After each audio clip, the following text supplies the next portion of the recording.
They called her a threat at breakfast. Then the sheriff read a letter that stopped the town cold. She came in for pancakes. Not a protest.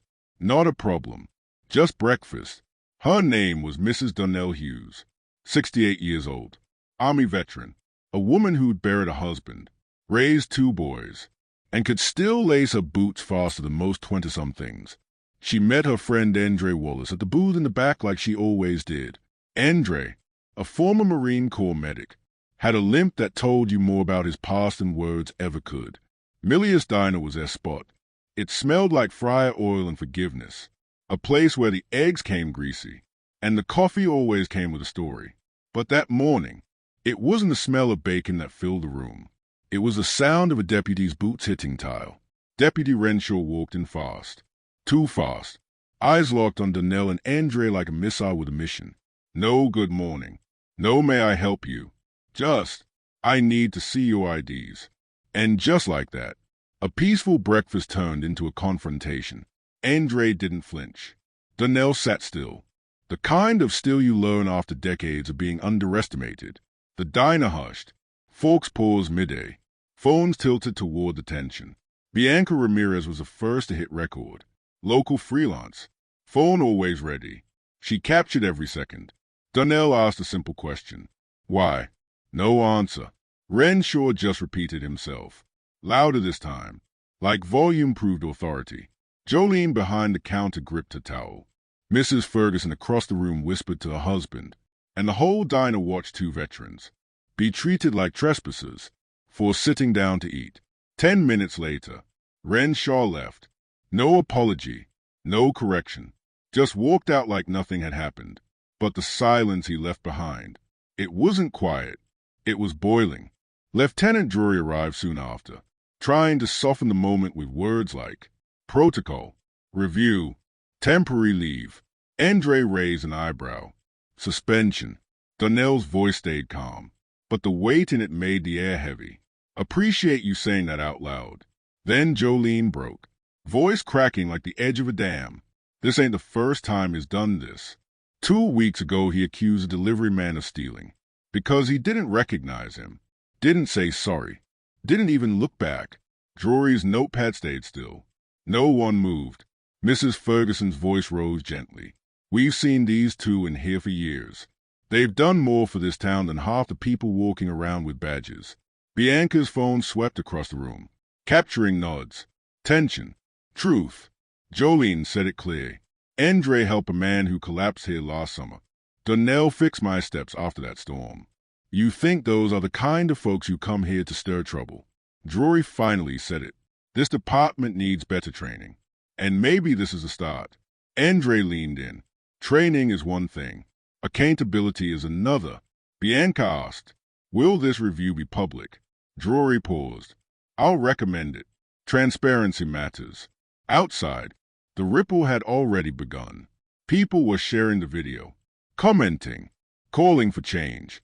Inside, the UPS man named Miles entered quietly, paused when he saw the booth, and nodded. Didn't say a word, but his eyes said thank you. Then a teenage boy stepped in, notebook shaking in one hand. Said he wanted to write about it for the school paper. Andre looked at him. You want to tell the truth. Then write. Bianca's stream hit 60,000 in minutes. Then Channel 9 showed up. Then Sheriff Nolan Keene walked through the door. No handlers. No statement.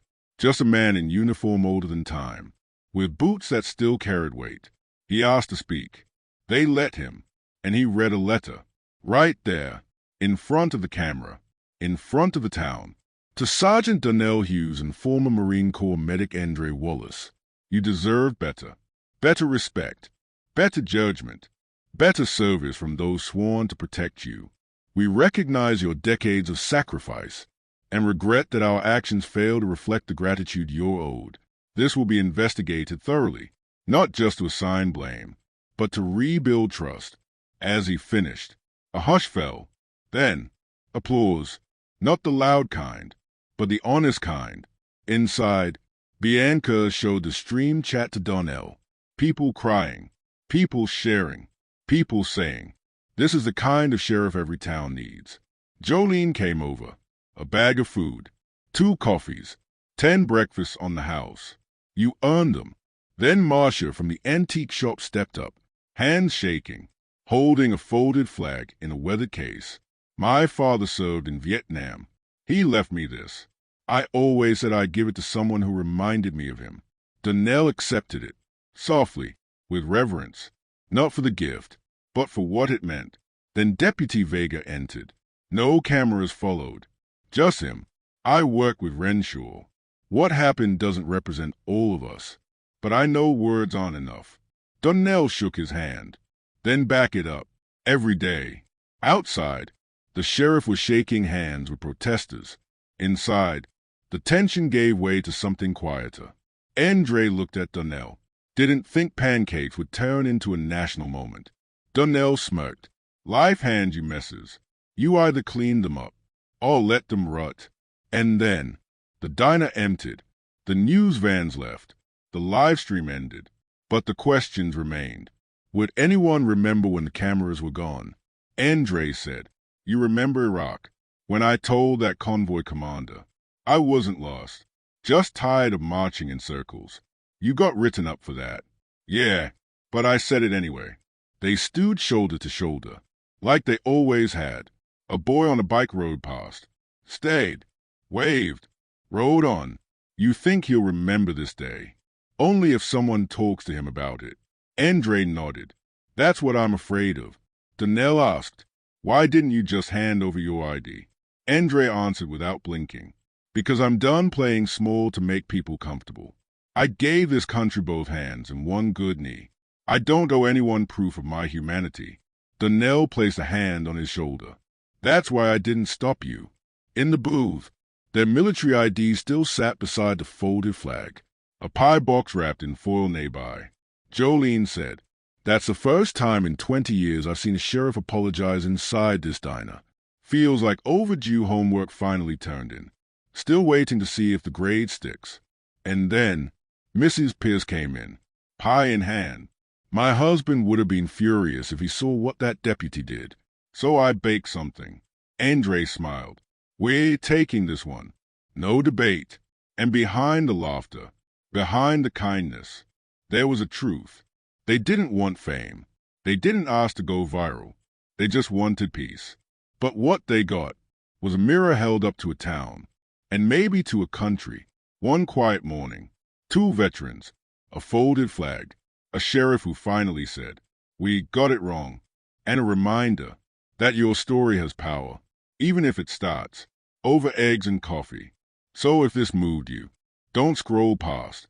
Share it, talk about it, and if you haven't already, subscribe for more stories that matter, because sometimes change begins at a booth in the back of a small-town diner.